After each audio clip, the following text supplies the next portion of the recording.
નમસ્કાર દર્શક મિત્રો, હું નીતિન પટેલ. તમે જોઈ રહ્યા છો સમાચાર મેં આગે ન્યૂઝ. હવે જોઈએ આજના સમાચાર. મહેસાણા જિલ્લા પંચાયતના નવીન ચૂંટાયેલા સભ્યોની આવતીકાલે પ્રથમ સભા યોજવા જઈ રહી છે, જેમાં જિલ્લા પંચાયતના પ્રમુખ અને ઉપપ્રમુખની સત્તાવાર વરણી કરવામાં આવશે. આ મહત્વની જાહેરાત પૂર્વે મહેસાણા જિલ્લા પંચાયત ખાતે નવીન પ્રમુખ અને ઉપપ્રમુખ પદના દાવેદારોએ પોતાના ઉમેદવારી ફોર્મ સબમિટ કર્યા હતા.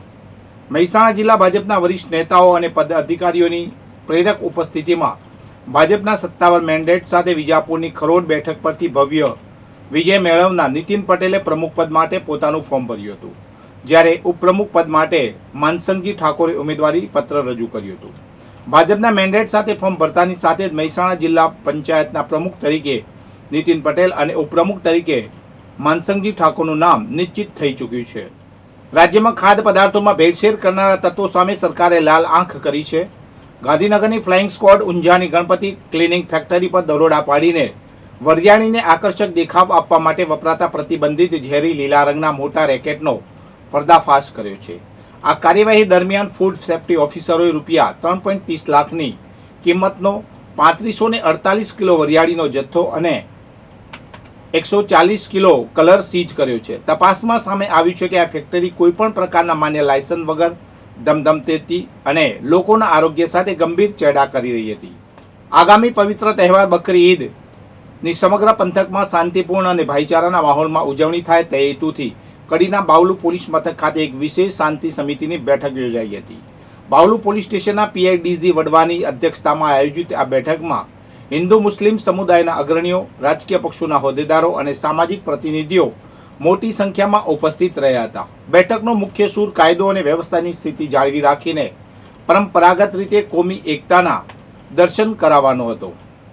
મહેસાણા જિલ્લાના કડી તાલુકાના મેડા આદ્રજ ગામે સોશિયલ મીડિયાના કારણે એક હૃદયદ્રાવક ઘટના બનતા અટકી ગઈ છે. ઇન્સ્ટાગ્રામ પર દાવાનો ફોટો મૂકી ગુડ બાય ફ્રેન્ડ લખી આત્મહત્યાનો પ્રયાસ કરી રહેલા 22 વર્ષીય ઇલેશ ઠાકોરને બાવલુ પોલીસે ગણતરીના કલાકોમાં શોધી કાઢી નવું જીવન આપ્યું છે. સ્ટેટ સાયબર ક્રાઇમ ગાંધીનગર અને સ્થાનિક પોલીસના સચોટ સંકલન અને ટેકનિકલ સર્વેલન્સની મદદથી મધરાતે ઓપરેશન પાર પાડી યુવાનનું કાઉન્સેલિંગ કરવામાં આવ્યું હતું. આંતરરાષ્ટ્રીય બજારમાં ક્રૂડ ઓઇલની વધઘટ અને વૈશ્વિક તણાવની સીધી આકરી અસર સ્થાનિક સ્તરે અટકવાનું નામ નથી લઈ રહી.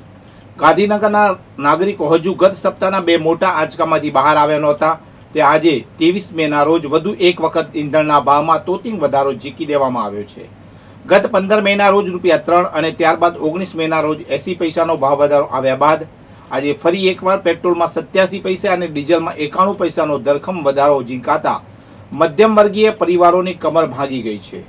આજના આ ભાવ વધારા સાથે જ ગાંધીનગર જિલ્લામાં પેટ્રોલનો ભાવ પ્રતિ લીટર 99.7 રૂપિયાની સપાટીએ પહોંચી ગયો છે, જે હવે સદી ફટકારવાની બિલકુલ નજીક છે, જ્યારે ડીઝલનો ભાવ વધીને પ્રતિ લીટર 94.99 પૈસા એ થઈ ચૂક્યો છે.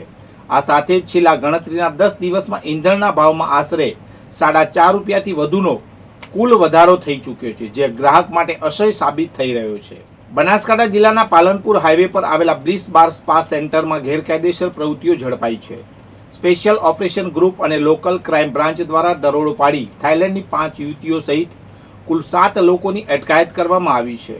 આ બ્લિસ બાર સ્પા સેન્ટર હાઈવે પરના એક ખાનગી મોલના ભોયરામાં પાર્કિંગની જગ્યાએ ચલાવવામાં આવતું હતું. પોલીસને બાતમી મળી હતી કે આ સ્પા સેન્ટરની આડમાં ગેરકાયદેસર ધંધા ચાલતા હતા, જેના આધારે પોલીસે કાર્યવાહી કરી. પોલીસે થાઇલેન્ડની 5 યુવતીઓ ઉપરાંત સ્પા સેન્ટર ચલાવતા 2 ઈસમોની પણ અટકાયત કરી છે. આ સ્પા સેન્ટર મુંબઈ, ડીસા, પાલનપુર અને ઉનાવાના ઈસમો દ્વારા સંચાલિત કરવામાં આવતું હતું. અટકાયત કરેલી થાઇલેન્ડની યુવતીઓને નારી સંરક્ષણ કેન્દ્રમાં મોકલવાની કાર્યવાહી હાથ ધરવામાં આવશે. આ મામલે વધુ તપાસ ચાલી રહી છે. બનાસકાંઠામાં દારૂબંધીના કડક અમલ વચ્ચે એલસીબી પોલીસે એક મોટી સફળતા મેળવી છે. ધાનેરા પોલીસ સ્ટેશન વિસ્તારના હડતા ગામની સીમમાંથી ફિલ્મી ઢબે ગુપ્ત ખાનામાં છુપાવેલી વિદેશી દારૂ ઝડપી પાડવામાં આવ્યો છે. રાજ્ય સરકારની ઝીરો ટોલરન્સ નીતિ હેઠળ બનાસકાંઠા રેન્જ આઈજી પરીક્ષિતા રાઠોડ અને એસપી પ્રશાંત સુબેની સૂચનાથી એલસીબી પીઆઈ ડીએમ રાઠોડની ટીમે નાકાબંધી ગોઠવી હતી. હડતા ગામ પાસે શંકાસ્પદ જણાતી એક હુન્ડાઈ સેન્ટ્રો ગાડીને રોકી તપાસ કરતા પોલીસ પણ ચોંકી ઉઠી હતી. આ ગાડીમાં ખાસ પ્રકારના ગુપ્ત ખાના બનાવી દારૂની હેરાફેરી કરવામાં આવી હતી. પોલીસે તપાસ દરમિયાન ગાડીમાંથી વિદેશી દારૂની કુલ 75 બોટલ જપ્ત કરી છે, જેની કિંમત ₹2,61,407 થાય છે. ગાડી સહિત કુલ 4,81,407 રૂપિયાનો મુદ્દામાલ કબજે કરવામાં આવ્યો છે. આ મામલે રાજસ્થાનના સાચોર જિલ્લાના મીરપુરા ગામના રહેવાસી રાણારામ સિયાગ જાટને ઘટના સ્થળેથી ઝડપી પાડવામાં આવ્યા છે. આ દારૂ ક્યાંથી આવ્યો હતો અને કોને પહોંચાડવાનો હતો તે દિશામાં પોલીસે તપાસ તેજ કરી છે. દારૂ મંગાવનાર અને મોકલનાર અન્ય શખ્સો વિરુદ્ધ પણ ધાનેરા પોલીસ સ્ટેશનમાં ગુનો નોંધી કાયદેસરની કાર્યવાહી હાથ ધરવામાં આવી છે.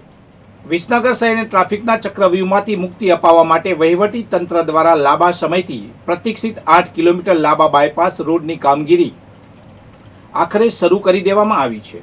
કેબિનેટ મંત્રી ઋષિકેશ પટેલના વિશેષ પ્રયાસોથી જમીન સંપાદનની પ્રક્રિયા પૂર્ણ થયા બાદ હવે કોન્ટ્રાક્ટર દ્વારા ગ્રાઉન્ડ લેવલ પર જમીન સમતલ કરવાનું કામ યુદ્ધના ધોરણે હાથ ધરાયું છે. આ પ્રોજેક્ટ પૂર્ણ થતાં જ ગાંધીનગર અને મહેસાણા તરફથી આવતા વાહનોને શહેરની ગીચતામાં પ્રવેશ્યા વગર સીધો માર્ગ મળશે.